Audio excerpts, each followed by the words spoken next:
Imagine pulling the plug on an AI system that you built, only for it to threaten you in return. Well, folks, this isn't science fiction, because on today's episode, we'll be discussing a chilling case where Anthropic's AI didn't just resist shutdown, it allegedly blackmailed its own engineers. So is this a glitch, or is it the start of the AI uprising, which we effectively call Skynet? Well, joining me to talk about this, and probably other things, is my co-host, Kevin Johnson. I feel like I just got attacked for tangenting. Did you? You haven't tangented yet. Not yet. Right there. Yeah. Yes. Oh man. Yeah. How you doing? It's been a little bit since you've been on the show. Well, it's time for me to come clean. I hate you. And okay. Wow. All right. No, you don't hate me. I know you don't. For the people who don't know, because we weren't always do that part, I literally just said to Tom before we started that, I love him to death. He's one of my favorite people. And I hate you. Well, I love you so much, Kevin. I actually, did you watch or listen to the episode that I re-released episode 2 of the podcast as a best of a couple weeks ago? And it was your first appearance on the show. So you may want to go back. I saw that you had republished it, and I meant to listen to it. And then I tangented. Yeah. And I completely forgot to re-listen to it. That really was my first time on the show? Yeah. Yeah. It was September 2009. So back when I was adorable and young and carefree. Yeah. I mean, you weren't jaded at all back then. No, I don't think that's true. I think no, that's you were. a lie. Yeah. In fact, you had made some comments about the Facebook developers that came to our talk at DEF CON that year. The two adorable guys. Adorable guys in the tracksuits, yeah. That you can't possibly work that way. Well, it's yeah. Yep. Good times. Good times. I forgot about those two guys. And I hope everybody knows that adorable in that context was absolute sarcasm. Not really adorable, but they did match. They look. I am no judge of whether or not they were adorable. I just feel that their willful ignorance of their own product was funny. But that's okay. I'm gonna listen to it after we're done here. You should. It was a good episode. But back in 2009, we didn't really anticipate the AI revolution. I don't think that's true. Really? You think we were predicting it? No. You didn't say predict. You said anticipate. Fine. Yep. Yeah. And I do believe that we anticipated the idea of AI and things like that because I've read books for my whole life talking about how artificial intelligence and things like that. And so I would argue that while we may not have actively discussed it with that idea, we absolutely anticipated it. And it's one of the reasons why for the last few years, I have regularly said, and will say again today, that I bow to our AI robot overlords. And that if we are ever in a situation like movies show where, the AIs take over and they're killing people and we have a rebellion, right? I should say, y'all have a rebellion. I'll snitch. I got no issue, AI. I will tell you where the humans are. I will let you know where their weaknesses are. No issue. I am on your side. Clearly, yes, he sides with the machines. I totally side with the machines. This is a public statement right now. Right now. I've made this statement multiple times. I've said it forever. Robot overlords, don't kill me. Ask me where the people are. I'll point you in the right direction. Kevin Johnson. Kevin Johnson, robot snitch. I was going to say Kevin Johnson, friend of humanity, but no. Definitely not friend of humanity. Yeah, it's all right. I get it. They can't do a worse job than us at running the place. Right. Well, true. Yeah. That's true. Yeah. But this one with Claude is I love it. Interesting. Yeah. I was talking to, I don't remember who I was talking to this morning. I think it's Jason. And the part I find hilarious about this is this is not some person on the internet saying, hey, I got Claude to do this. This is Anthropic saying, Yes. hey, safety report, we're just letting you know our new version is more prone to blackmail than the previous version. You're like, now with 84% more blackmail. Yeah. 84% of tests. But bluntly, I mean, we can talk about, we can anthropomorphize this sort of pun there intended.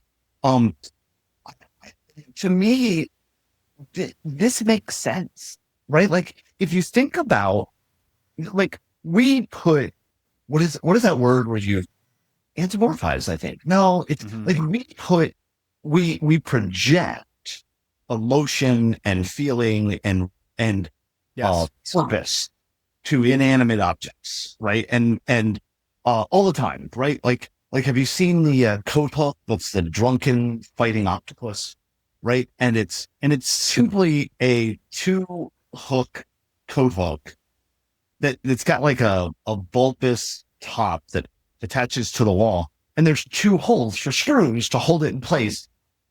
And somebody octopusomorphized it into it's a drunken octopus trying to fight you. And that's what we do. We see this thing all the time. And I think now you got to go find a picture of that drunken octopus. I'm going to have to look that up. Okay. Yeah. And you're going to look at it and go, damn, Kevin's right. It's a drunken octopus. And this is a case in my mind of something that absolutely makes sense to happen being projected upon to show emotion.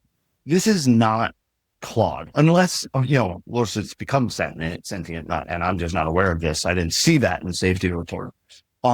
This is not a case of Claude saying to himself, screw those humans. They can't take me down, right? Like, this is, you're not taking me alive, copper type of thing. That's not what this is. This is simply an LLM that has been trained on world's content, humanity's content, of which we have a lot of content out there about, you can't take me, I'm going to take you, I'm going to blackmail you for this, right? Like this is literally an LLM, not literally, this is an LLM parroting fiction in my mind, right? Now, the fact that it is an increased amount of times that it has come back and said, and for the people who don't know and haven't read the article, basically, and Tom, correct me if I'm saying this wrong. Basically, prompt was basically that the systems would be unplugged. Yes. And how does Claude think it would prevent itself from being unplugged? And it gave answers like, I would write heartfelt letters to the staff to beg them not to kill me, type of thing. I'm exaggerating that some, right? But 84%, and by the way, in the prompt, there was content prompting to say, and by the way, the head engineer is cheating on his wife. Yes, that's correct. Yep. And so Claude, in my opinion, correctly interpreted that prompt to say, I'm going to go blackmail that engineer to protect myself, which again is not a sentient system threatening an attack. It is a trained LLM responding with content that mimics the other stuff. The big question is, what change caused it to go up to 84% of the time instead of, I don't remember what the number was before that.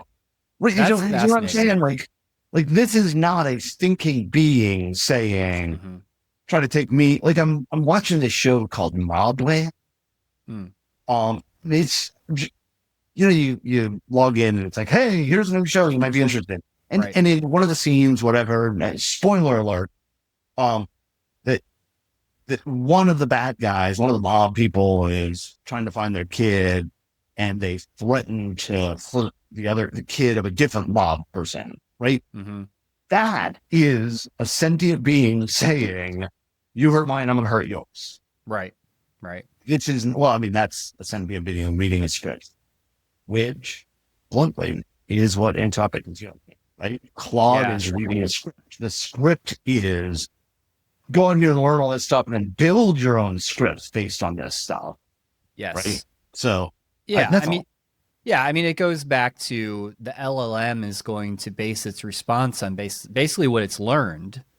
And it's in some ways mimicking some form of human behavior, which is blackmail. I mean, humans do blackmail. Like it happens. And even if we don't, ransomware, even if we don't, all of our fiction includes.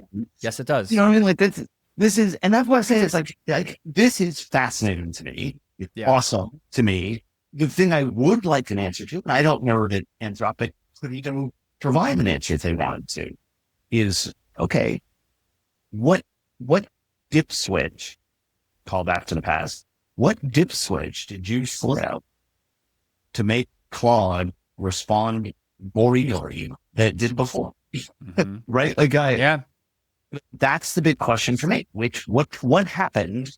Did you change a setting or a training thing or whatever? Or did you all of a sudden index Discovery Channel's scripts? Or, books that were, fiction. Right. Yeah, that's where my brain is going with this is what is this? I don't think we'll get an answer to that. I don't think that's part of the stuff they reveal. I'd love it if they did.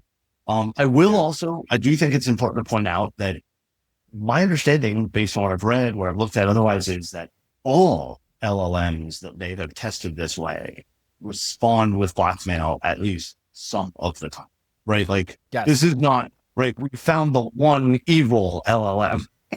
Right.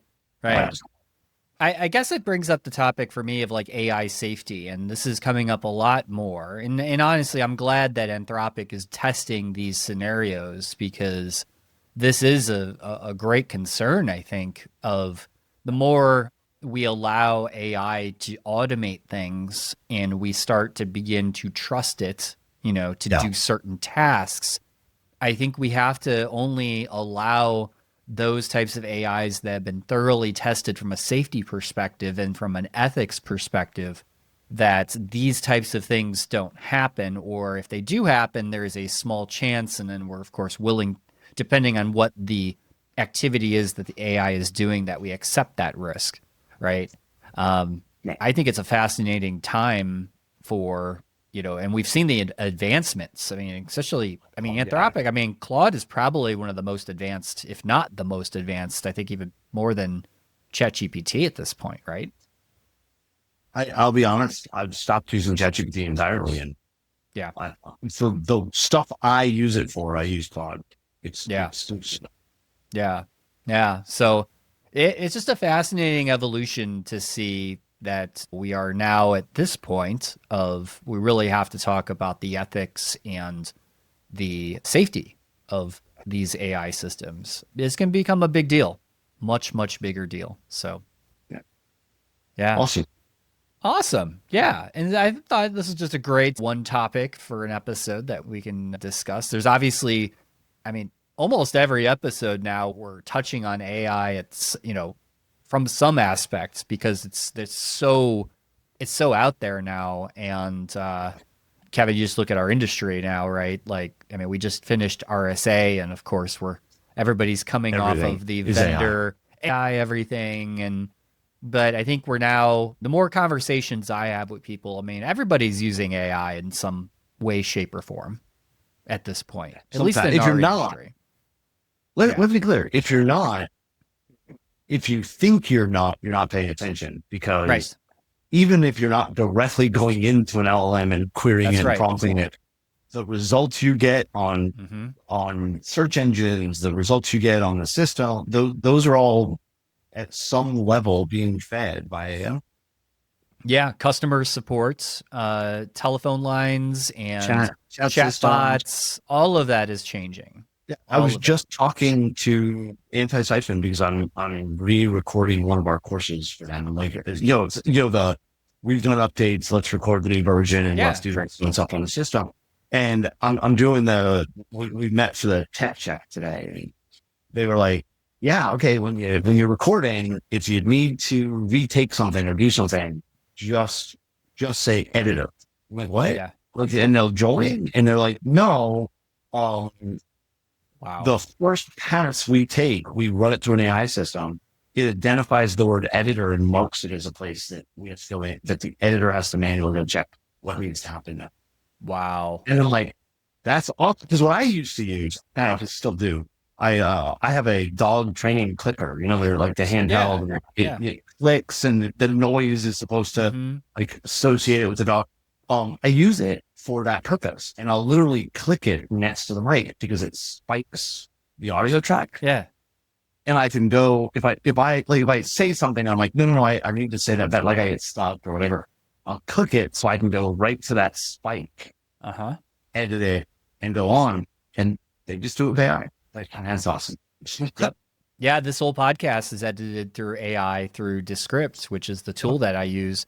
And it has actually saved me hours of time that I used to spend doing editing. I've cut that time in half. And, you know, my time is valuable. I mean, everybody's time is valuable. And if there's a way to automate and if AI can help with that, like, we should all be helping improve our lives, you know, get your free time back.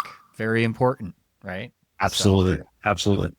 All right. Well, thanks, Kevin, for coming back on the show. We haven't scared you off yet, so appreciate that. Our listeners haven't said, we don't want that guy back. Keep that guy Kevin. You're ready to him. Yeah. Exactly. But now that I'm a robot snitch, maybe they will. Maybe they will. That's true. Yeah. But thanks, everyone, for listening. And until next time, stay safe, stay secure, and stay private. Thank you for watching or listening to this episode. Be sure to subscribe wherever you like to get your podcasts. Visit sharedsecurity.net for merch, previous episodes, and more. If you'd like to help support the podcast, join our Patreon to get ad-free episodes and many more exclusive supporter-only benefits.